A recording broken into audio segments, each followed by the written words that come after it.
Today, Matt Walsh Show, the governor of Illinois mysteriously won over $1 million in Vegas last year. Is he really just a lucky guy, or is this yet another example of blatant corruption among Democrat politicians, which is a widespread problem? We'll take a look at it today. Also, Zohran Mamdani hits Andrew Cuomo for failing to visit enough mosques. What has happened in America that now this is a line of attack against political candidates? Don Lemon tells illegal immigrants to buy guns and shoot ICE agents. How is he not in jail yet? And the libertarians over at Reason Magazine are here to tell us that even though AI sex robots are becoming increasingly popular, it's nothing to be worried about. In fact, they say actually it might be a good thing. Well, I am worried, and I'll explain why. All of that and more today on the Matt Walsh Show.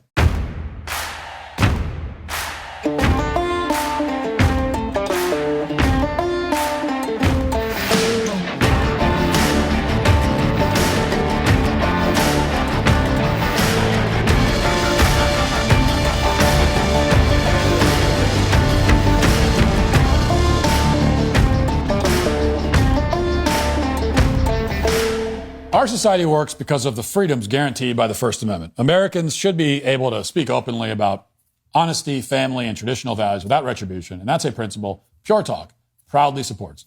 They sponsor my show, which allows me to stand strong behind the microphone every day and share the truth with you. Support the brands that defend freedom and pro-American values. I encourage you to switch your wireless service to Pure Talk. You're going to get great 5G coverage on an extremely reliable and secure network. I have a Pure Talk phone, and I love it. Besides, it's working great. It's nice to know that I'm supporting a company that supports my values. For just $35 a month, you'll get a plan with a ton of data.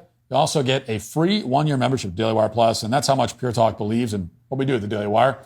They also believe in creating American jobs and supporting small businesses. So if you're a small business owner, you can even save while enjoying white glove service. Go to puretalk.com/Walsh, switch to Pure Talk with a qualifying plan of $35 and get a free 1-year membership to Daily Wire Plus. That's puretalk.com/Walsh for a wireless company that's not afraid to share your values.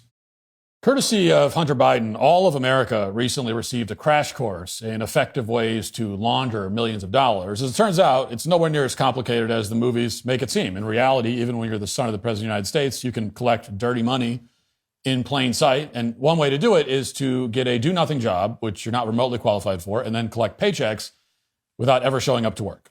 Another tactic is to start a bunch of fake companies and accept massive investments from foreign governments, saving some of the money for your father, of course.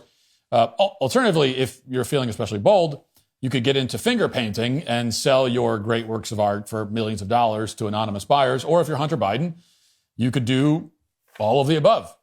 All this to say, if Hunter Biden could get away with flagrant corruption like this, then there's very good reason to be skeptical of other prominent Democrats who are making a suspiciously large amount of money from bizarre, unusual sources. And that's why, even though he's a billionaire and presumably doesn't need any extra cash, it's worth taking a close look at this story about the finances of the anti-American and pro-crime governor of Illinois, J.B. Pritzker, who's being touted as a potential presidential candidate for some reason.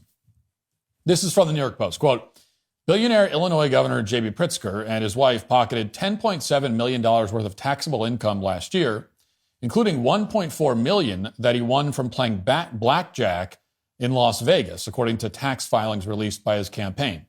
Pritzker will be donating the money to charity, his campaign added.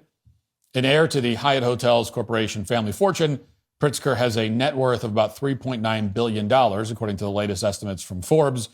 In the prior 2 years, the Pritzkers reported much less taxable income, including $3.2 million in 2023 and $2.3 million in 2022. Now, right away, there are some unanswered questions here. First of all, why did he only donate the money after the story came out? If he doesn't need the cash, why not get rid of it immediately? He's a high-profile governor. He clearly recognizes the optics issue here, which is why he's donating the money. But why did he wait until people asked him about it? Now, it's true that J.B. Pritzker is a billionaire and that for somebody with that kind of money, $1.4 million isn't a whole lot. But at the same time, $1.4 million is more than 10% of Pritzker's total annual income from 2024, and it's roughly half of his annual income from 22 and 23. He's making around $10 million a year in taxable income, most of which is capital gains from investments that he sold. The overwhelming majority of Pritzker's wealth, in other words, is tied up in hotels and various trusts. So $1 million is certainly money that he could use, at least in the short term, unless he wants to liquidate some assets. And for all we know, he wasn't keeping the money for himself. Maybe he was sending it to someone else. Maybe he was holding it for someone. We have no idea. So without a doubt, we need more information about how exactly J.B. Pritzker acquired this money. And yet, in a press conference the other day, when he was asked about this report, the governor didn't provide very many details at all. Watch. Obviously, and I've explained this, or at least we did in a statement, that I went on vacation with my wife, with some friends. I was incredibly lucky. You have to be to end up ahead, frankly, going to a casino anywhere.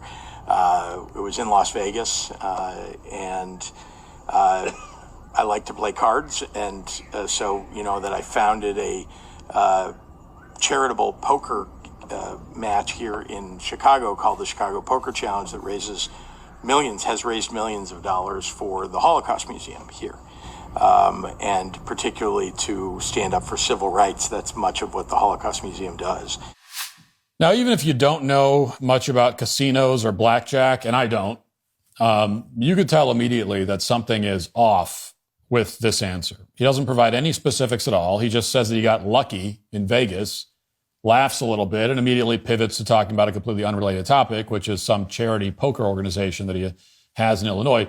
Doesn't mention the specific casino or anything about the hands he supposedly played. He actually doesn't even say it was blackjack, although his staff has made that claim. Seems extremely eager to change the subject and just move on. Now imagine if you were in Pritzker's position here. Let's say you're a big fan of playing blackjack. You're a public official, and you manage to make $1.4 million at a high rollers table on a vacation with some friends in Vegas. An extremely unlikely outcome by any measure, mathematically. Very unlikely to happen. And now a reporter is asking you about your big win. Assuming you have nothing to hide, why not talk about how you did it? Why not throw in a single verifiable human detail about your time in the casino? Like what your friends thought, or what friends you were with, or what casino you were in.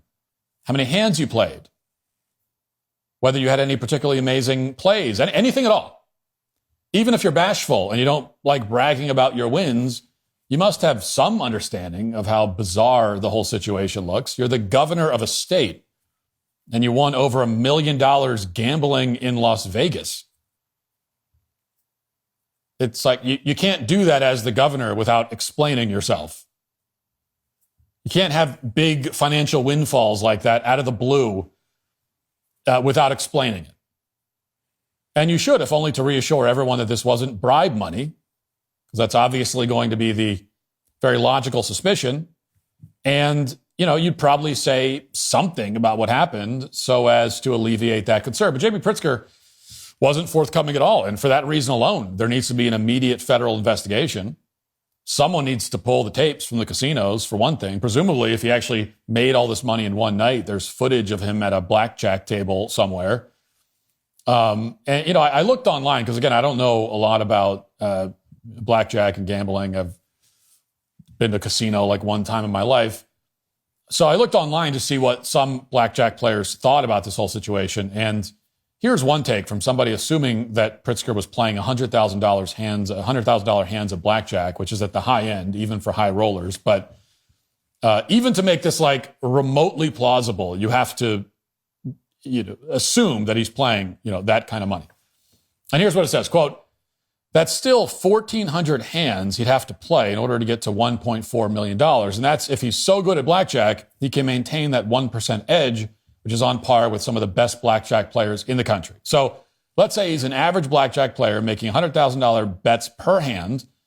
In 1,400 hands, he would be expected to lose $700,000. There's no way he made all that money playing blackjack, or someone would have noticed.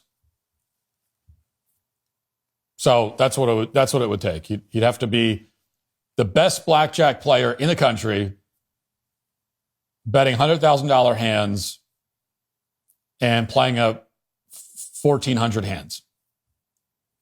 Now, admittedly, you can quibble with the numbers. It's possible that Pritzker was playing with extremely large and unusual amounts of money, like $500,000 hands or something.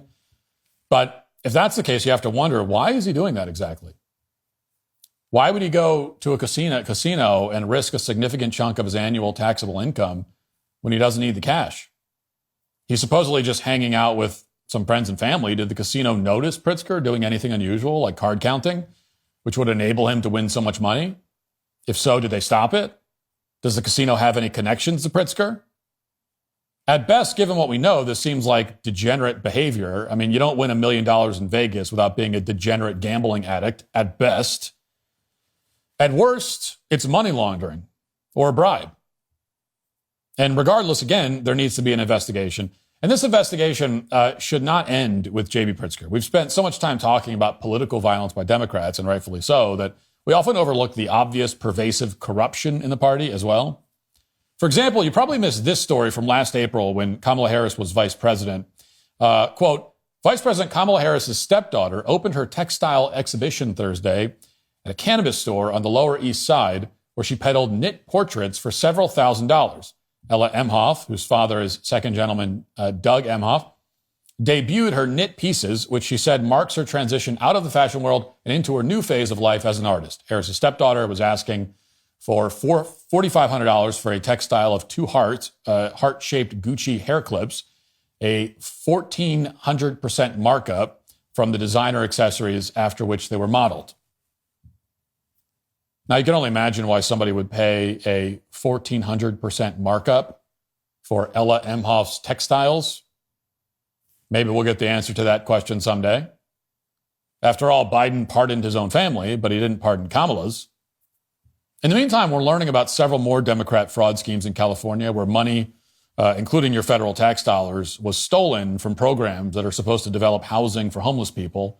These kinds of schemes are extremely common in states like California. And now finally the DOJ is doing something about it. Here's California U.S. Attorney Bill Asaley saying, quote, California has spent billions of tax dollars to combat its homelessness crisis with very little to show for it. 6 months ago, I announced the Homelessness, Fraud, and Corruption Task Force. Today, we begin to hold people accountable by announcing 2 cases where more than $50 million of homelessness funding was fraudulently obtained. Now, here's one of those cases. More details about it. Watch. This morning, federal agents arrested Cody Holmes, a 31-year-old Beverly Hills resident and the former CFO of Shangri-La Industries, a downtown LA-based developer of affordable housing, for defrauding the Home Key program that is administered by the state of California. The program awarded grant money, which included federal tax dollars, for specific projects to convert motels into housing for the homeless and to operate the units. The state agency ultimately paid nearly $26 million directly to the developer for the Thousand Oaks project. Even though the developer received all the money from the state, the developer did not complete the construction of the Thousand Oaks project. Instead, our investigation has showed that at least $2.2 million was diverted to pay Mr. Holmes' American Express bill, which includes purchases at luxury retailers. Essentially, he stole the money. As if you needed yet another reason to oppose government-funded housing for the homeless, here it is. I mean, really, there are only 2 outcomes that are possible. Option number 1 is that the housing gets built and the homeless proceed to trash the place and use it as a drug den. That's one possibility. The other possibility is that the housing never gets built and the developer pockets tens of millions of dollars. I mean, those are literally the only 2 things that can happen when you start putting tens of millions of dollars into homelessness funding. Because the problem for homeless people is not a lack of funding. It's that they're all drug addicted and mentally ill, like all of them. That's the problem. As Fox's Matt Finn reports, one of the fraud cases might implicate a Democrat politician. Quote, Feds just announced that a former California Democratic state senator's nonprofit is linked to an alleged $27 million scheme using homeless housing funds. Former state senator Kevin Murray is the CEO of Weingart, which the feds say used $27 million in homeless dollars to purchase a building in 2023 from an alleged criminal developer who just bought it months prior for $11 million. Murray was not charged or named, but the feds say the nonprofit he's a CEO of is part of an active investigation. So just corruption and fraud all the way down. These housing organizations and housing schemes are probably the single most common vector of fraud in Democrat Party politics. It's not just happening in California. It's happening all over the country. For example, the Somali who's running for mayor of Minneapolis, Omar Fateh, has been implicated in a possible Medicaid-related fraud. This is from the local news station KRE 11, which has done most of the legwork on this investigation, along with the Star Tribune. Quote, Senator Omar Fateh's wife was the listed owner of a housing stabilization company, while the senator himself was pushing legislation to fast-track client approvals without divulging his ties to the taxpayer-funded program. On March 24, 2025, Senator Omar Fateh introduced Senate File 2741, a bill he said would speed up access for people to be approved for HSS, a Medicaid-funded program to help the elderly and disabled find and maintain housing. Weeks later, investigation would expose allegations of widespread fraud in the HSS program, including clients being signed up without their knowledge and Medicaid billed for services never provided. Now, the fraud was so pervasive, in fact, that the entire HSS program has been shut down. The acting United States attorney from Minnesota estimated that virtually all of the $100 million in annual spending on the program was fraudulent, all of it. And there's reason to believe that Omar Fateh was trying to realize some of those profits. The article notes that while Omar Fateh was pushing a bill to benefit HSS programs, quote, Senator Fateh's wife, Khaltoum Mohammed, was a founder and owner of Community Development Services, LLC, an HSS company with an active website soliciting referrals and clients. She was still officially an owner, at least on paper, when her husband introduced the bill impacting the HSS industry. Now, instead of being forced out of the race for this obvious corruption, of course, Omar has the full support of his party. He's currently shooting videos with Baddies for Omar. Watch. Hey, baddies. I heard the baddies are having an event for the campaign this Friday. Can you tell me more about the details? Yeah, you heard it here first. Our first Baddies for Omar sketch and sip is happening this Friday, October 17th at Aria Cafe. A donation of $50 or more will get you into the event and get you a cute t-shirt like this. Hope to see you there. So Omar Fateh certainly is not feeling any pressure to withdraw from the race as he hangs out with Baddies for Omar. But in the Democrat Party, as it turns out, even if you're forced out of your job, you can still collect tons of taxpayer cash that you didn't earn. And to that end, last week, an outlet called LAist reported on this very strange story involving the CEO of Los Angeles County, which is the highest-ranking unelected position in the county. And here's what it says. Quote, LA County officials quietly approved a settlement deal that paid $2 million to the county's CEO almost 2 months ago, LAist has learned. CEO Phasia Davenport was issued the check in August to compensate her for damages she claimed, including alleged harm to reputation, embarrassment, and emotional distress, according to records that LAist obtained from the county. Now, at the time, it wasn't clear what the lawsuit was about. All we knew is that the CEO of LA County had just received a $2 million settlement from the city. But there were indications that the settlement related somehow to a recent ballot proposition known as Measure G, which was, quote, a voter-approved measure that reshapes the county's leadership structure, including transforming the appointed CEO job into an elected one, starting with the 2028 election. It was put on the ballot by a majority of Davenport's bosses on the Board of Supervisors. So to recap, it looks like the CEO of LA County received $2 million in taxpayer funds because she suffered emotional distress when the voters decided to eliminate her position, specifically by making her position an elected one instead of an appointed one. It looks like that's why she was paid, because she was so disappointed and sad about losing the job. And indeed, yesterday, that's what LAist reported. Quote, LA County's secretive $2 million payout to its CEO 2 months ago, first revealed by LAist this week, was to settle her claims that she was harmed by a ballot measure that will change her job to an elected position and by the county's messaging. CEO Phasia Davenport had requested the settlement for what she claimed was reputational harm, embarrassment, and physical, emotional, and mental distress caused by Measure G. In letters laying out her claims, Davenport said that while the measure made the case for structural changes, its text impugned her reputation by saying the lack of strong elected executive leadership has impacted our ability to address these challenges. Close quote. These are the defenders of democracy, by the way.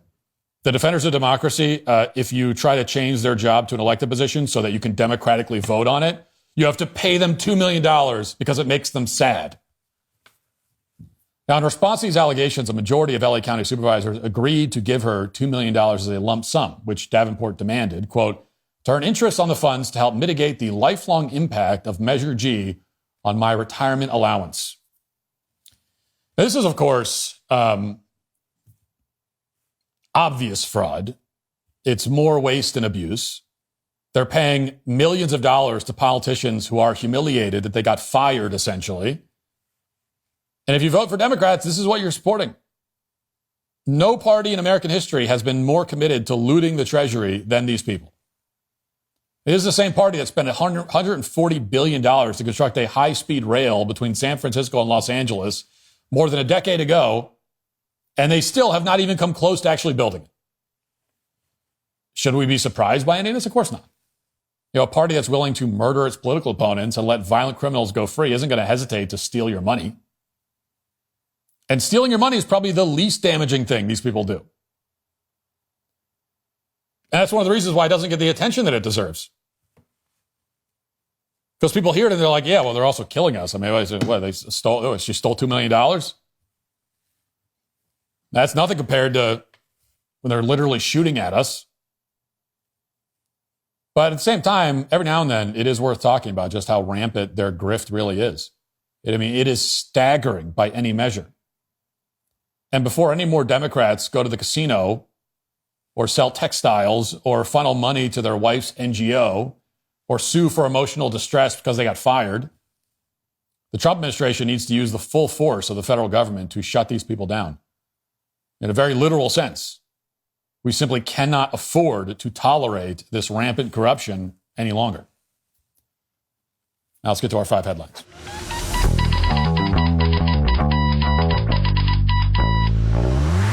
You guys have heard me talk about the bearskin hoodie. Well, the smart people are locking in their winter gear now because this is hands down the best time to prep for the coming winter. Don't wait any longer than you already have. Bearskin is running a 60% off deal right now, but only if you get your hoodie early.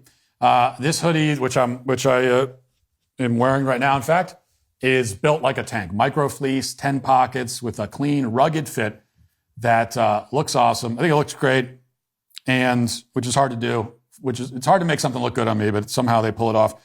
And also it's very comfortable and it's got utility. I mean, it's practical as well. So it combines all the things you want: style, practicality, and comfort. Plus it zips right into the heavy storm rain jacket to become 100% waterproof when you need it.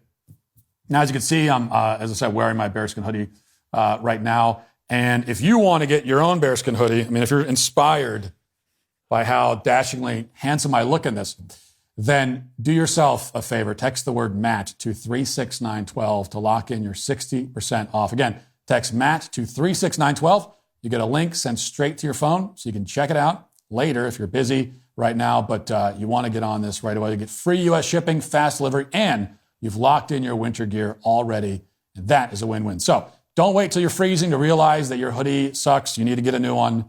Get a bearskin right now. While it's 60% off, text Matt to 36912. Do it now. All right, let me paint you a picture. It's Tuesday morning. You reach for your supplements and vitamins and empty bottle. Great. Well, now you got to spend your lunch break driving to some overpriced vitamin store because you forgot to reorder again. Or, hear me out, you could just make it automatic. You know, I became a Balance of Nature preferred customer because, honestly, I have better things to do than remember when I'm running low on supplements. Every 28 days, they just show up.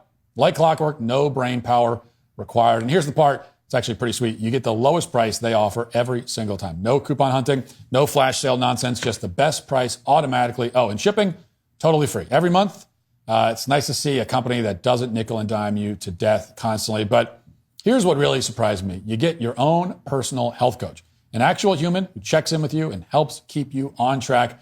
Look at the whole picture. Mind, body, spirit, pretty solid approach if you ask me. And look, consistency, it isn't about being perfect. It's about showing up every day. And the easiest routines are the ones you don't have to think about. Go to balanceofnature.com. Use promo code Walsh for 35% off your first order.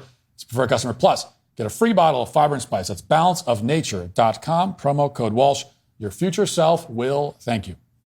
All right. You know, one of the other great things about the new studio that I've bragged about is that we have a fancy new camera angle as well. So we've debuted a new camera angle. Although McKenna, the producer, just told me before we started filming that they don't know what to do with the second camera angle. So they put another camera in here so you get a fancy new angle, and they don't know what to do with it. They're not sure what to do with it. So I guess they've dubbed it, I'm told, the fish cam, which I think is actually a good idea, because I think that's what we should do. Is just every once in a while during the show, cut to a close-up of the fish back there. I'd like to do that. It doesn't need to be related to anything I'm talking about. Just cut to a close-up of the fish. And speaking of the fish, I was just saying how pleasantly surprised I was that everyone's been so positive about the new studio. People aren't making snarky comments that would hurt my feelings very badly. But I did finally see one comment from someone making a criticism of and not just criticizing. It's one thing to criticize the studio, okay? But whoever this was, I don't have the comment in front. They went after the fish. Okay, don't go after the fish. I've told you that that's my most prized possession. This whole studio exists for that fish. We built the studio around that fish, okay? I got that fish, and I said, I want the whole studio to match the fish. And there's one guy who has to be, he's got to be like the fact checker. He's got to be the dork, the dork in the comment section saying, well, actually. And so there's one guy who says, oh, is that even a largemouth bass? The fins aren't right. It doesn't have enough fins. Okay, well, why don't you go carve your own fish before you make criticisms of this one? Yeah, it's missing. It is a largemouth bass. It is missing a couple fins. It's supposed. It's a largemouth bass supposed to have two fins: the front fin and the first fin and the second fin, dorsal fin, and then there's the lower fin, which is called the anal fin. Which don't laugh about that. They don't. That's what it's called. The word. It's not funny. Grow up. It's missing the fish is missing the anal fin. Okay, it is. It's nothing funny about it.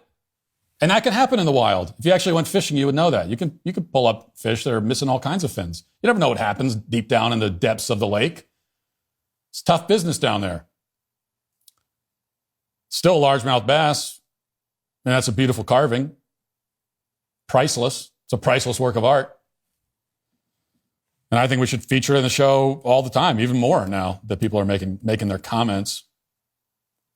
You got to fact check my fish, really? Is that where we are now? Can I get a break? Can anyone just cut me some slack? I mean, really?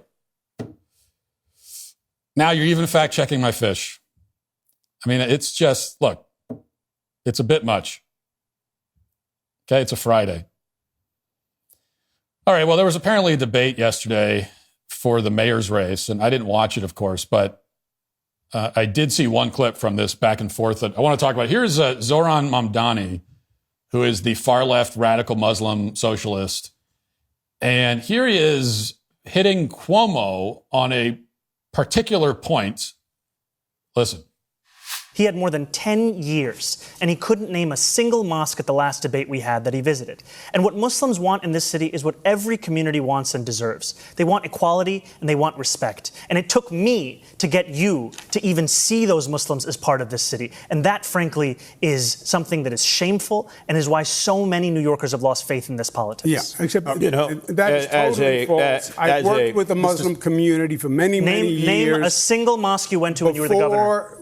Can you name a single mosque you went to in 10 years? Before you were ever here. Before I was here.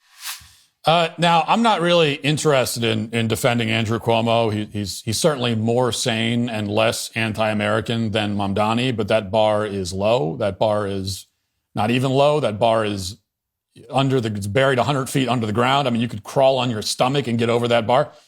So I'm not really interested in defending him, but I want you to think about this line of attack. He's attacking Cuomo for not visiting a mosque or being able to name a mosque. And this is really a significant moment in American politics. I don't think I'm making too much of it. This is the first time, to my knowledge, first time that any candidate for any office anywhere in the country has ever been criticized on the basis that they cannot name a mosque. Okay, this is the first time that you can't name a mosque has been used in an attack line against an American politician in America. This is a very new development. In New York, of all places. In New York, which, as we all know, the New York skyline was rearranged by jihadists And there, you haven't visited a mosque is now an attack line. It is, I mean, if you could go back in time and tell people, if you go back to like 2002 and go to New York on the heels of 9/11 and tell them that in a couple of decades, there will be a far-left Muslim socialist from Uganda who is the favorite to become the mayor of the city. And not only that, but he's attacking his political opponents for not spending enough time in mosques. If you had told someone that, they wouldn't have believed you. They just would not have believed it. Now, I agree with Andrew Cuomo from Turning Point, who posted this clip, and he said, the fact that Mamdani just attempted to shame Andrew Cuomo for not knowing the name of a mosque is exactly how this works. They immigrate, they set up shop, and then you work for them. Welcome to 2025, where mayoral candidates in America are expected to kiss the ring of Islam. Well, that's exactly it. I mean, these are the fruits of mass migration. This is the lie exposed. Assimilation was a lie. As a foreigner who was not born in this country, Zohran Mamdani is saying that Cuomo, but really all of us, have to assimilate to him. He's not going to assimilate to us. We have to assimilate to him. This is something that conservatives have gotten wrong. This is something that I've gotten wrong, or at least phrased it the wrong way. I mean, I've said many times, many of us have been saying that, oh, well, they don't believe in assimilation on the left. They talked about assimilation. They talked about the melting pot. That used to be a thing, but they don't really want assimilation. Well, they're actually wrong about that. They do want assimilation. It's just that they want assimilation going the other direction. They want us to assimilate to them. That's what they want. And you see the same process is played out. And I was thinking about this today, and this is what people need to understand, that the same process is played out with immigration that played out with LGBT, trans, everything else. And we've been over this many times when it comes to the LGBT and trans and that sort of thing, gay marriage and all that. We've been over this trajectory, this progression, this evolution or devolution many times, but it applies here as well. So let's go over it again. Here's how it works, right? The left comes along with something they want to do, some agenda item, something bad always. And the first reaction from everybody usually is, well, that sounds terrible. Why would we want that? No, let's not do that. Oh, you want to destroy the institution of marriage? You want us to pretend that men are married when they're not? No, let's not. Oh, you want to castrate kids? You want men in the women's locker room? No, that's insane. We're not doing that. Oh, you want to flood our country with third worlders? No, like there's literally no benefit to us whatsoever. Why do we want to do that? And so that's usually people's first reaction. But then the left, they get to work and they demand tolerance. That's the first thing. They demand tolerance. They say, well, you might not like it, but you should put up with it. You should be tolerant. And then they demand affirmation after they get tolerance. And then they demand celebration. And then they demand participation. Okay, so it's tolerance, affirmation, celebration, participation. First tolerance, then affirmation, then celebration, then participation. This is always how it goes, every single time with everything. First, they said, with LGBT, they said, tolerate our lifestyle. You don't have to like it, you don't have to agree with it, but put up with it, allow it. What two men do in their own homes is none of your business, right? What people do in their own, none of your business. If a man wants to put on a dress and walk around, none of your business, just tolerate it. And then they convinced a lot of people. Because that first ask for a lot of people, especially just normal, polite people that just kind of want to get along and don't want things to get contentious, don't want to be confrontational. For a lot of people, that first ask seems kind of reasonable. And they say, okay, fine. It doesn't affect me. I'll tolerate it. And so people did. But then they went back and they said, well, actually, no, we need you to actively affirm this. To just tolerate, see, that's not good enough. Because when you tolerate, right, when you just tolerate it, you're still kind of implying that you disagree with it. And that hurts our feelings. You can't disagree with it. You need to affirm it. You need to tell us that what we're doing is good. And so a lot of people did.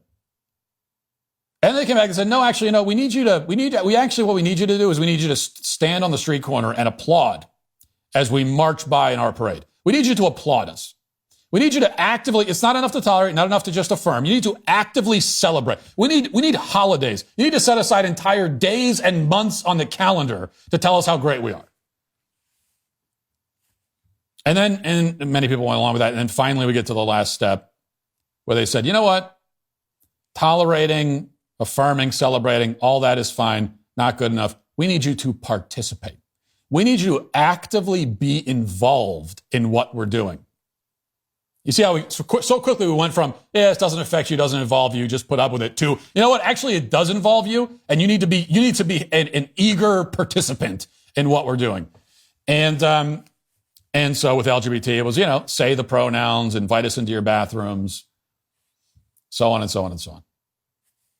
Tolerance, affirmation, celebration, participation. That's how it always goes. Tolerance, affirmation, celebration, participation. And this is why we must cut them off at the pass. This is why we must shut them down at the tolerance phase. This is why I'm such a mean guy. This is why I upset a lot of people all the time. I always have, because I'm so mean. Because I don't even want to do the tolerance part. But this is why. Because I know where it leads. I know where it goes. Before we get all the way to participation, we should say no. Now, you know what? I'm not even going to tolerate this. I am actively opposed to this. I think it's bad. I don't want it in my community, and I don't want it in my country. We need to be intolerant. Intolerance is a virtue. Intolerance is good. Intolerance is holy. Intolerance is Christian. Intolerance is moral and courageous. Intolerance is biblical. Intolerance is loving. Loving to your family, to your country, to your way of life that you should be protecting. And so we've seen something similar happen with mass migration. It's been happening for decades. And now we have finally arrived at the participation phase. Here we are. It's finally happened. We passed the tolerance phase a long time ago. Tolerance is when they said, hey, you might not like third worlders infiltrating your country en masse. You might not like it, but you should put up with it. You should tolerate it because, look, these people have had a hard life and things are pretty bad in their home countries, and it's good for them to come here. May not be good for you. There's no possible argument we can make that it's somehow good for you to import, 100,000 Somalis just to start with. We can't make that argument. Obviously, it's not good for, it benefits you not at all, but you should put up with it. And then they said, well, actually, we need you to affirm this as a positive good, as a wonderful thing. And then they said, you know what? Actually, we need you to celebrate it. We need you to celebrate it. Not just affirm, but celebrate it. Celebrate multiculturalism. Go around claiming diversity is our strength. We've been at that stage for a while, and now here we are. Here we are at the participation phase at long last. Now they're saying, actually, we need you to participate in our foreign culture that we're bringing into this country. We need you to actually show up at the mosque and pay your respects. That's where we are. We didn't shut them down at tolerance, and now we're at participation, and this is how it always goes and how it always will go until we learn. All right, let's see. I guess we'll play this real quick. Don Lemon still grasping for a shred of relevance on his show Nobody Watches. Or this might have been on someone else's show that nobody watches. Oh, this is it is. This is The Left Hook with Wajahat Ali. Talk about a show nobody watches. The Left Hook is the name of the show. I'm sure that's getting this is a show that gets tens of downloads, tens and tens. And anyway, here he is, Don Lemon. And just listen to this. Here it is. Black people, brown people of all stripes, whether you're an Indian American or a Mexican American or whoever you are, go out in your place where you live and get a gun legally, get a license to carry legally. Because when you have people knocking on your door and taking you away without due process as a citizen, isn't that what the Second Amendment was written for? Go back and read what the Second Amendment says.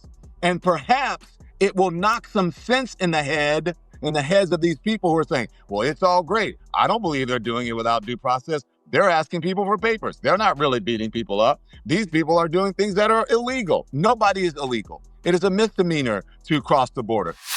Well, it's frustrating to listen to Don Lemon. This is a time when we need the fish cam. Just cut to the fish so we can all, it's, it's like the Zen. It's a moment to collect ourselves. Things get a little heated on the show sometimes.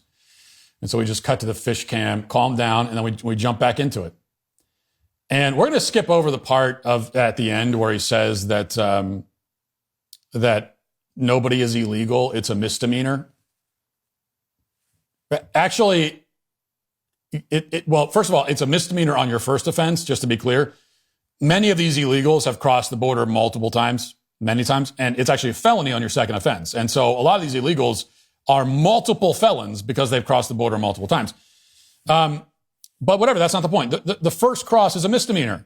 Well, guess what, Don? Misdemeanors are illegal. That's why we call them misdemeanors. They're crimes. What do you mean nobody is illegal? It's a misdemeanor. What do you mean it's not illegal? It's a misdemeanor. What? Do you think misdemeanors are legal? I mean, what do you think a misdemeanor is? Do you think a misdemeanor is a legal infraction of the law? Do you think a misdemeanor is when someone breaks the law legally? Your Honor, I broke the law. Yes, I did break the law, but I did so legally, Your Honor. So a misdemeanor, it's like kind of like when you get married, but you're still a bachelor, or when you build a house that's a circle, but also a square. It's a paradox. It's a contradiction in terms. It's a mystery. That's what a misdemeanor is. No one can say for sure. It's this ambiguous concept, and no one is sure what it means. No, Don, a misdemeanor is illegal. It's a crime. You doofus. I'm bringing that's an insult we need to bring back into circulation, doofus, because it really applies to Don Lemon. That's just every time I see him, it's actually the first thing that pops into my head. I don't know. There are a lot of insults that fit him really well. Some we could say on camera and some we can't. But doofus is a good one, and it fits him, suits him well. But anyway, that's not the point. The point is that Don Lemon just explicitly encouraged people to go out and buy a gun and use it against federal law enforcement officers. That is a crime. Speaking of crimes, that's a crime. And not a misdemeanor either, by the way. Threatening government officials, and that's what this was unambiguously, is a felony punishable. Well, it was published on that, but punishable by 5 years in prison. And given that he was encouraging people to commit this crime in order to avoid being arrested for committing another crime, then you could also say this is obstruction of justice. I mean, there's at least 2 felonies that Don Lemon just committed. At least 2. So he should be arrested today. He committed a crime. That's not free speech. You have no right to say that. You don't have a right to just say whatever you want, actually. There are some things you don't have a right to say. And one of those things is to tell people to go out and shoot and kill federal agents. You don't have a right to say that. You should go to jail. You do go to jail, or that's the way the system is set up. And that's why, by the way, the bit about the misdemeanor at the end is really important. Because if not for that, right, he would have the quasi-defense where he could say, well, no, what I was saying is that we should use the Second Amendment to resist tyranny from the government. And so if someone is coming to illegally seize an American citizen and throw them into Gitmo, if the fascist Nazi Trump government or whatever is imposing this illegal tyranny, then we need firearms to defend ourselves. He could reach for that defense, but not here, because he admitted he was talking specifically about actual illegal aliens confronted by ICE agents who are carrying out the laws of the land. Because he says, at first he says, when you have people taking you away as a citizen, right? So he does say that. But then he immediately qualifies that by saying that nobody is illegal. It's only a misdemeanor. So when he says citizen, he's talking about illegal aliens, and he thinks that illegal aliens are citizens. He just rejects the idea that anyone is not a citizen. When he says citizen of America, he means literally anyone on the planet, because that's what he considers a citizen to be. And so that means that he was calling for violence by illegal foreign people in the United States against federal agents, and he should go to jail for that. All right. We do have kind of a longer daily cancellation I want to get to, but I don't want to skip over this. You know, we've gone back and forth with reading comments on this show, and we're going to settle on a rhythm now that I think will work. Now that, and I've never been quite sure what to do with the comment section, but now that we're here and we got the fish cam and we got the fish, and it's just calmed me down a bit and maybe see things clearly. I think what we're going to do is we're going to read one comment, the most interesting comment, or at least the one that teased me up to talk about something that I want to talk about. And we'll do this once a week. We'll do it at the last show of the week. And so here we are. And so we've got several comments with the same theme. And these are not the most interesting comments, but they do tee me up to talk about what I want to talk about, which I said is either interesting and or it's just an excuse for me to talk about something I want to talk about. So let's see. Herbert Not Hoover says, well, now we have to know what these top 10 albums are. Moria says, give us the albums, big bro. Sweet Baby Bartnick says, please give us your top 10 albums of all time. Right, so I mentioned like a week ago that, I think it was a week ago, that despite what people may assume about me, I am not someone who hates all modern music or insists that they stop making real music in the 70s or whatever. I think people would probably assume they would assume that I either have that opinion or that I just don't listen to music at all. And I think that all music is terrible. And that's actually not true. I actually love music, and my top albums, my personal favorites, are all from the past, or mostly, almost all, from the past like 10 or 20 years. So I'm a big fan of modern music. I am an apologist for modern music. I actually think that there's a lot of great modern music. Some of the best music has been made in the last 20 years. I think some of the best movies have been made in the last 20 years too, by the way. And so some people have asked me to go ahead and give my list, my top albums. I'm told that the control room is also very interested in hearing this. They may be the only ones interested. It may be just them and me. And so, I don't know. But regardless, I will provide my list. We'll do that now. And to be clear, this is not a list of the greatest albums of all time. I'm not saying these are the greatest. I'm saying these are my personal favorites. That's it. I also think they're good, obviously, but I'm not trying to make some kind of all-time list here. These are just my go-tos, my favorites. And some of these are also kind of obscure. So I think if you're hoping for some kind of contrarian, shocking take about albums you've heard of, where, I come out and say that actually my favorite albums are Taylor Swift and Cardi B or something, then you're going to be disappointed, because that's not my take. I'm just going to tell you. So this is my, I'll give you my top like 5 or 6 in no order. So first, I like Southern rock. I like country rock. There's a Southern rock band called the Drive-By Truckers and they're what I would consider to be like real country music, the kind of country that I like. They have an album called Decoration Day, which is my favorite of theirs. They also have another one called Brighter Than Creation's Dark that I might like. I might like that one even more, depending on my mood. Just good Southern rock. Now, they're also definitely a liberal, and I think they endorsed Biden in the last election. Total libs for sure. But look, if you're going to refuse to listen to any musician with progressive politics, then you've really ruled out like all of them, almost all the good ones, unfortunately. So artists are crazy. They're dumb. They have dumb they're dumb about politics very often. And so that's all kind of baked into cake. It is what it is. Next, there's a Scottish, I told you these are kind of obscure. And I'm not trying to be cool. Like I'm not trying to be cool by saying, all my favorites are stuff you've never heard of. It is what it is. So there's a Scottish indie rock band called Frightened Rabbit. And definitely not beating the hipster allegations with this, but it is what it is. And anyway, Midnight Organ Fight is a great album. There's a song on that album called Modern Leper that is fantastic. One of my favorite bands of all time. I like Scottish rock in general, Scottish alternative rock for some reason. I just like it. And I think they're the best of the bunch. Then I would say, a little more well-known, Arcade Fire. They have 3 classic albums. Their new stuff kind of sucks. I think they get a bad rap these days because because their new stuff isn't very good, and also because they get blamed for spawning a bunch of really bad hipster copycats in the early 2000s. And I think that that's unfair. That's like blaming Tarantino for all the bad Tarantino ripoffs. Can't blame him for that, right? So they're my favorite album of theirs is called Neon Bible. Suburbs and Funeral are both also really good. I think most people will probably say Funerals are best. I don't know. But I like Neon Bible. Next, I would go with, again, these are just my favorites. White Lighter by the band Typhoon. Typhoon's another indie rock band. I like indie rock. I don't know what to tell you. I like indie rock and I like IPAs. I do. I'll listen to indie rock while I drink an IPA. Okay? So deal with it. Just deal with it.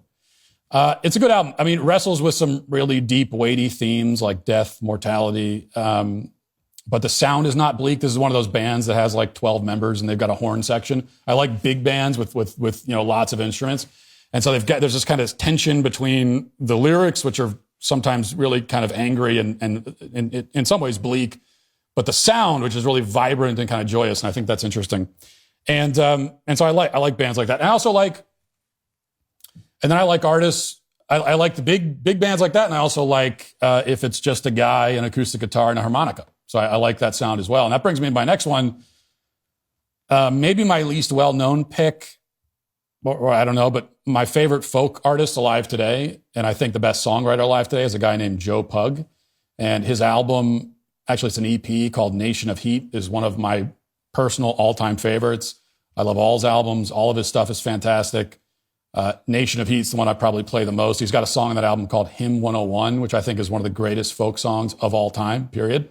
He's kind of the proper successor to Bob Dylan, Leonard Cohen, those guys. His lyrics, especially in this album, are a little bit more enigmatic. But he writes poetry. He's a poet. He's an artist. Nation of Heat is a masterpiece, I think. And if there's one guy that you hear, if there's one band or artist that because of what I'm saying, you go look them up, I would say it should be this guy. And then finally, one more. So this is my top 6, I think. I think I'm on 6. I have one album not from this century, a personal favorite. And I was thinking about this because as a 90s kid, I love 90s music. And I'm a defender of 90s music. I think that 90s music, I actually think the first decade of the 2000s had better music, but I think that 90s music was really good, was great. And I will go to the mat to say it was a better decade for music, certainly than the 80s and even than the 70s. My personal favorite from that time, at least the one that holds up the most for me, would be Counting Crows, August, and Everything After. And I don't know how much of my enjoyment of that album is just pure nostalgia. It could just be that. If you don't have the nostalgic attachment to it, and you've never heard the songs and you listen to it, I don't know what your experience will be. But it's hard for me to separate the two. And, Mr. Jones, Rain King, Omaha, Murder of One, just nothing but 90s hits. Lyrics for Counting Crows in their heyday were nonsensical. You listen to the song Mr. Jones, it doesn't make any sense. It makes no sense at all. But it's vibes. It's just pure vibes, really. It's just, it feels like the lyrics don't mean anything, but it kind of feels like something. You kind of get you kind of understand what he's trying to convey because the song feels a certain way. And I like that. So those are my top. I mean, there are others that kind of honorable mentions. There's a couple different Old Crow Medicine Show albums, bluegrass band that I like. I used to really like the Avett Brothers. I haven't liked any of their albums in the last 10 or 15 years, but in the first decade of the 2000s, they put out some good stuff. And then there's other guys like Tyler Childers has definitely gone woke big time, but his album Purgatory is great. Zach Bryan, I think he's got some good stuff. He just put out an anti-ICE song that was really cringe and embarrassing, but again, just kind of like bluesy American folk. I like bluesy American folk. If you got a guy singing a folk song about his sorrows and his troubles, and he's got an acoustic guitar and he's got the harmonica, I'll probably like it. Like, I won't hate it. I can listen to almost anything like that. And then most of the classic indie bands from the early 2000s I like. I can listen to still. And there's some other 90s stuff. Some of it doesn't hold up for me. Even the one, I would say that Nirvana Nevermind is probably the best album of the 90s. I don't listen to that anymore. I couldn't sit down and listen to a grunge album at the age of 39, but I respect it anyway, for at least artistically. So, okay, there's my list. There you have it for all those few who are interested. It's no secret that things are getting expensive. Buying a car and a house might feel permanently out of reach, and you've probably seen videos on social media telling you to just give up and blame the system. But what if I told you that your American dream is not out of reach and you could achieve it faster than you originally thought? That's where Kickoff comes in. You can start building your credit right now for just $1 your first month. Just set up autopay and you'll never have to stress about missing a payment. The whole thing only takes a few minutes to sign up from your phone. No credit check, no hidden fees, no interest. Users with credit under 600 grew an average of 84 points in their first year with on-time payments. It's no wonder Kickoff is the number one credit builder on the App Store with over 1 million users and hundreds of thousands of positive reviews. You can't go wrong. The American dream is not out of reach, but having good credit is a critical component to being able to buy a home or a car. Fortunately, Kickoff makes it so much easier to be able to build your credit. Start building credit with Kickoff today and get your first month for as little as $1. It's 80% off the normal price when you go to kickoff.com/Walsh. That's Kickoff without the C. Get KIKOFF.com/Walsh. Must sign up via getkickoff.com/Walsh to activate offer. Offer applies to new Kickoff customers first month only, subject to approval. Offer subject to change. Average first year credit score impact of 84 points. Vantage score 3.0 between January 2023 and January 2024 for Kickoff credit account users who start with a score below 600, who paid on time, who had no delinquencies or collections added to their credit profile during the period. Late payments may negatively impact your credit score. Individual results may vary. Last night, we kicked off Decade 2 of the Daily Wire with the launch of our new show, Friendly Fire, and a lineup of major announcements, including the world premiere trailer of the Pendragon Cycle, which you can watch right now at dailywire.com. Then we did something no one saw coming. We announced Daily Wire lifetime memberships. Only 10,000 will ever exist. That's it. 10,000 members will have every all-access benefit for life. In less than 24 hours, more than half have already been claimed. This is your chance to stand with us for the next decade and beyond. Become part of the backbone that builds the future and proves the best is yet to come. Claim one of the remaining lifetime memberships and get your 14K gold forward flag pin reserved only for lifetime members at dailywire.com/lifetime. Now let's get to our daily cancellation.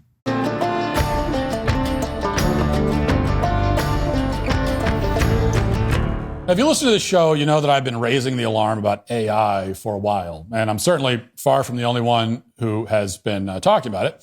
AI is an incredibly impressive technology with a number of valid and useful applications, but it may also destroy civilization as we know it. And I don't mean that in a Terminator sense. I'm not saying that AI will become sentient and enslave us, although we can't rule that out. I mean, in the sense that AI will wipe out millions of jobs virtually overnight, destroy every creative field, make it impossible to discern reality from fiction, turn 10 people into trillionaires while sending millions into poverty, and create a society of people who are even more isolated, antisocial, and incapable of human interaction and creating and maintaining human relationships. You know, that's what I mean. That's what I mean by destroying civilization. But not everybody shares these concerns. There are some who insist that despite all the evidence to the contrary, this AI thing would really work out for the best. And they can't explain why or how it would work out for the best. They can't really dispute any of the contentions I just made, but they just believe fundamentally that somehow, some way, for some reason, AI will make our lives better, even as we can already see that AI is, as we speak, making it worse in some really significant ways. They have blind faith in technology. You know, a technological advancement must be good, ultimately. Because it is a technological advancement, that's what they believe. Now, we'll get back to that point in a few moments. But today, representing that point of view, we have Elizabeth Nolan Brown of the libertarian outlet Reason.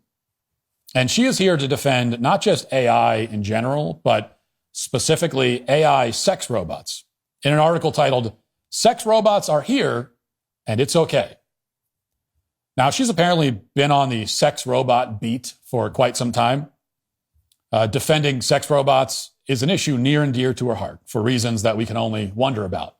And I'm going to read a somewhat sizable chunk of her article and maybe too much of it, but I have some thoughts I want to offer him, but we got to kind of I need to get it all. We need to get it all out. We need to see everything that she's saying so that we can respond to it. So, reading, quote, "One of the first feature articles I wrote for Reason was about sex robots. This was 2015, and both legacy and social media had cyclical freakouts about the havoc that sex robots would supposedly wreak. By sex robots, I and everyone else at the time meant anthropomorphic robots that were able to be physically intimate with humans and perhaps romantic too. The gist of my piece was basically calm down. Sex robots, as people are imagining them, don't actually exist. They won't for a while, and even if they eventually do, it's going to be okay. Now, sex robots are here. We're seeing the rise of artificially intelligent chatbot companions, and they're capable of both romance and naughty talk, from the G-rated to the pornographic. This week, OpenAI founder Sam Altman even announced that an upcoming version of ChatGPT would not only have more personality, but also engage in erotica with verified adults. There are already all sorts of dedicated platforms for AI girlfriends and sex fantasy chatbots. Meta has been under fire for allowing its chatbots to engage in romantic play that can get graphic even when those chatting say that they are teens. And Elon Musk's AI bot Grok can go into sexy mode. Okay, and she then goes into some of the legislation that's been introduced to get a handle on this problem. She writes, quote, an Ohio lawmaker, State Representative Thad Claggett of Licking County. I don't know, it's just a great name, and somehow, I don't know what to say about that. Licking County, Thad Claggett. That's a great name. I mean, if you got the last name Claggett, then you might as well name your kid Thad. It's like you can't have like a normal name with a last name Claggett. Anyway, this is me talking, not her. Let's go back to her. Has introduced legislation to ban marriages between humans and AI chatbots. No AI system shall be recognized as a spouse, domestic partner, or hold any personal legal status analogous to marriage or a union with a human or another AI system, states House Bill 469. This seems to be that nobody, absolutely no one meme come to life. I mean, sure, people can say they're married to a chatbot, but no government authority is out there recognizing these partnerships as legal unions, nor are they about to. This preemptive ban on human chatbot marriages smacks of attention-seeking, if we're being charitable, or brainworms brought on by indulging in a little bit too much tech doomerism. Meanwhile, Senator Josh Hawley, who never met a new tech panic he couldn't embrace, is reportedly drafting a bill that would ban AI companions for minors, per Axios. Okay, so that's the setup. Now, finally, we get to her rebuttal to all these laws and the concerns that people are raising. Quote, look, I don't think that AI chatbots should be designed to get explicit with people under the age of 18, but I also came of age in the AOL chat room era. I don't think teenagers engaging in a little sexually explicit chatting is anything new or anything to panic about. And honestly, testing boundaries and exploring sexual themes with an AI chatbot is probably less problematic or dangerous for teenagers than sexting with school peers who may not keep the conversations private, or internet strangers who could turn out to be sexual predators or extortionists. In any event, making it a federal crime for AI chatbots to produce any sexual content while chatting with minors risks doing more harm than good. It could bar chatbots from providing any sort of sexual health information to minors or offering any sort of education or advice related to sexuality. And it would, of course, require anyone accessing any sort of AI chatbot that's allowed to talk about sex at all to prove their identity.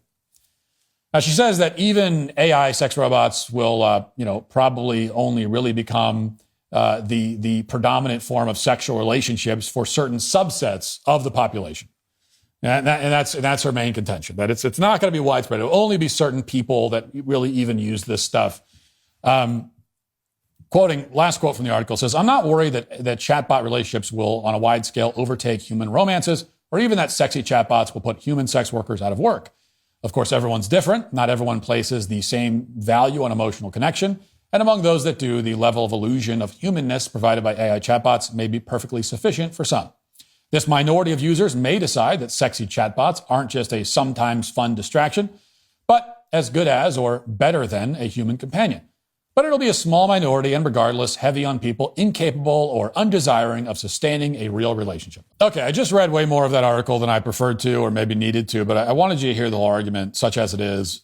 She is following the same formula as everyone else who dismisses the concerns of those of us who don't want AI to take over our lives.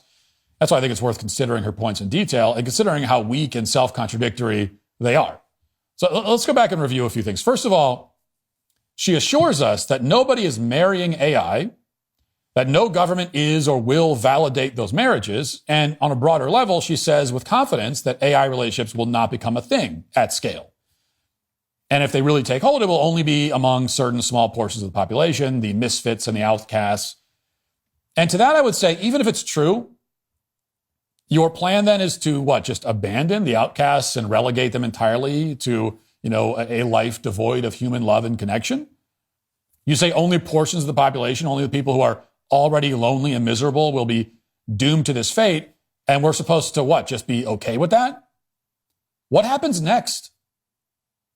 When we have an entire subset of the population, which you've already admitted may and maybe perhaps likely will happen, entire subset who are isolated from human contact at a level and in a way previously unknown to mankind, what then?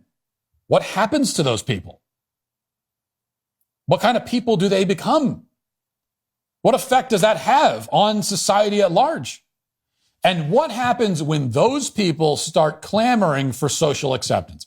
What happens when they start claiming that they have a human right to have their AI relationships recognized and validated by the state? I mean, it won't be the first time that a small minority of social outcasts have launched a campaign for public and legal validation and approval. And how did it work out the other times? Who ultimately won that argument? I mean, I remember a time when I was told that transgenders are a tiny minority with no relevance to the greater public. And then I remember how a few years later, acceptance and affirmation of transgenderism was mandated by every powerful institution in the country. But Elizabeth Nolan Brown of Reason says that's not going to happen here. Not going to happen. Well, why won't it happen? How does she know that? This is what you get from the AI defenders. It's just this. It's like, it's not going to happen. Come on. That's their whole argument. It's really just that. You talk about, well, you know, this is where this is heading. These are all the terrible things that are going to happen as a result. It's not going to happen. That is the whole argument. Come on. Come on. She feels it. She feels it in her bones that it's not going to happen. Well, the problem is that she admitted in the very first paragraph of this same article that she's already been wrong about this exact topic. She says that in 2015, she wrote an article telling everyone to calm down about sex robots because they don't exist and won't for a while. And then her next sentence is, now they're here. Okay, well, turns out the people who warned about this problem in 2015 were right. And you were wrong. I mean, you started the article by telling us you were wrong about this precise topic. And now here you are making the same argument that was already wrong. She argues that, sexting with a chatbot isn't any worse than the sexually charged AOL chat rooms that teens populated back in her day. And it's true. Young people have been exposed to sexually explicit conversations and content online in huge numbers for the past 25 years at least. She's right about that. But the part she doesn't grasp, and that libertarians can never seem to get their heads around, when they say, a version of this has been happening for a long time. That's like their argument for everything. This has already been happening. Yes, a version of this has been happening for a while, and it's been really bad the whole time. Okay? Young people in my generation were greatly harmed on a deep psychological, spiritual, eventually even physical level by their exposure to this kind of thing. Okay, so the libertarian constantly just waves his hand and says, oh, please, people have been warning about this forever and everything turned out fine. I mean, I hear this argument all the time. They constantly, and they say that, and it's like, well, but everything didn't turn out fine. What are you talking about? The people issuing these warnings have been right all along, every step of the way, on literally every point. And you're too obtuse to see it, or not honest enough to admit that you see it. I mean, you get this too about, you come up with a million examples, but anytime you talk about, if I talk about how people spend, it's like we're spending 15 hours a day looking at screens. And the response I'll often get from these kinds of people is, people said that about TVs back 30 years ago, 40 years ago. Back 40 years ago, people were saying that people were all worried about TVs. Were worried about how much TV everybody was watching. Look how it turned out. Well, yes, look how it turned out. That's the point. They were right. People 40 years ago who said, look at this. People are spending 2 hours a day staring at a screen. This is really bad. I mean, we're gonna end up in a society where no one ever does anything but look at a screen. We're gonna end up in a society where people live in their entire life looking through a screen. That was the argument 40 years ago. They were right. Okay? So if I'm making an argument now that is a spiritual successor of those arguments, that means I'm right, just like they were right. What part of this is not getting through your thick skulls? Whatever, warnings have been issued about, modern technology over the last 100 years, 50 years, 100 years, almost all of it has turned out to be true. So that doesn't mean that all the technology should have been destroyed. It doesn't mean that all the technology is inherently bad. It doesn't mean that we shouldn't use it in some capacity. But my only point is that pretty much, I can't even think of an argument made that was wrong. I can't think of one. It was all right. But perhaps our weakest argument is that it's better for kids to sext with AI than with each other. And even if that were true, that doesn't mean it's good and not extremely harmful for them to sext with AI. But it isn't true. Okay, neither situation is good. We should take steps to prevent both. Do you really think it's better for kids to get involved in sexually explicit exchanges with AI algorithms created and run by trillion-dollar corporations? You think that's a safer situation for kids? Are you insane? Have you lost your mind that you look at that and say, well, that seems safer? Sure.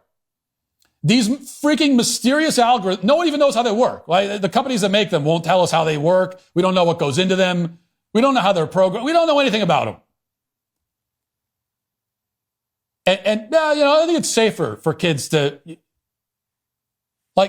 at best, it's as bad. At best. The idea that it's safer is asinine. I mean, it's lunacy. You are a lunatic. Amazingly, Elizabeth claims that it's better because conversations with your peers, she says, may not remain private. Elizabeth, do you think that conversations with AI are private? Do you really not understand that literally everything you say to a chatbot is not private at all, in the slightest? Do you not understand that? That there is a log that lives forever somewhere? Okay? Sexting with a chatbot is considerably less private than with a human. Kids should not be doing either thing. So serious, significant steps should be taken to prevent your kid from doing any of this. They should not be doing any of it. But the claim that it's less dangerous and exposes them to less harm to be involved in these kinds of relationships with algorithms is just asinine. And it reveals a total lack of insight into any of the issues that she's writing about, not to mention human nature itself. And that brings us to the last point, which was the first point. The people who have this pathologically dismissive attitude towards the concerns about AI are really operating from a place not of reason, despite the name of the publication, but of faith. They have faith in the doctrine of human progress. They have faith that technological advancements are always good, must never be impeded, much less prevented. AI is good because it's more technologically advanced than what came before it. And that was good because it was better than what was before that, and on and on and on. The idea that a technological advancement could be a net negative is impossible in their minds. And in a certain sense, they're right. An advancement, by definition, is progress. And progress, by definition, is positive change. But the problem is that not everything we call an advancement actually is, because not everything we call progress actually is. In fact, we have an entire party that defines itself as progressive and yet advocates the opposite, as we know. So these members of the techno-religion have, I think, a simplistic and impoverished and materialistic and frankly really stupid view of what counts as an advancement. To them, an advancement is any technology that is quicker, more efficient, and more powerful. But I would say that a real advancement, okay, is anything that makes human life better. And in some cases, quickness and efficiency and technological firepower does make human life better. And in those cases, it qualifies as an advancement. But there can be cases where a thing is quick, efficient, and powerful, and yet does not generally make our lives better, or where it improves our lives in some respects, but degrades it in a much greater respect. And in that case, to call it an advancement is a contradiction in terms. You know, one of the newest pieces of technology on the market today are suicide pods. And these are coffin-like capsules where a person can enjoy euthanasia in a, we are told, clean and painless way. And the suicide pods are certainly more powerful. They're more technologically impressive. They're quicker. They're more efficient than the methods used in the past. Does that make it an advancement? Is this an advancement? Has humankind advanced through the invention of the suicide pod? No. By making it easier for us to destroy ourselves, we have done the opposite of advance. We have regressed. Destruction is not advancement. Death is not progress. Okay, we would not look at a man who was in a free fall after jumping off of a 100-story building and say that he's really progressing. Yeah, he's moving fast. He's moving efficiently towards a goal, but the goal is to be splattered on the pavement. And that is not progress. That is not advancement. That is not improvement. And the same can be said of AI. Yes, it is perhaps the most technologically impressive piece of tech that we've ever seen. I mean, it's quicker, it's more efficient. Yes, it is better than what came before it, but better at what? Better at what? It is better at doing what it is designed to do, which is replace human beings. Replace our jobs, replace our creative output, even replace our romantic relationships. That is what it is so good at. And indeed, it's better at that than any other technology that has ever existed. And it's not close. And that is exactly the problem. And if the folks at Reason can't see that, well, then they are today canceled. All right, that was intense. Cut back to the fish cam one last time. There it is. There's the fish with his one lonely fin. The fish this fish has seen it all. That's why I relate to this fish so much. You think that the lack of fins is some sort of flaw, some sort of, the guy who carved it made a mistake, but I connect with it. I am in many ways like that big chunky bass in the lake, swimming with only one fin, but still swimming nonetheless. All right. That'll do it for the show today. We'll talk to you on Monday. Have a great weekend. Godspeed.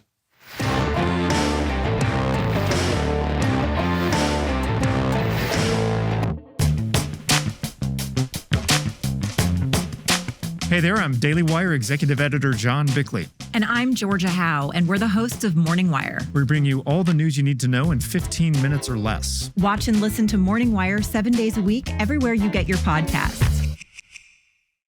The Matt Walsh Show is a Daily Wire production. Copyright Daily Wire 2025.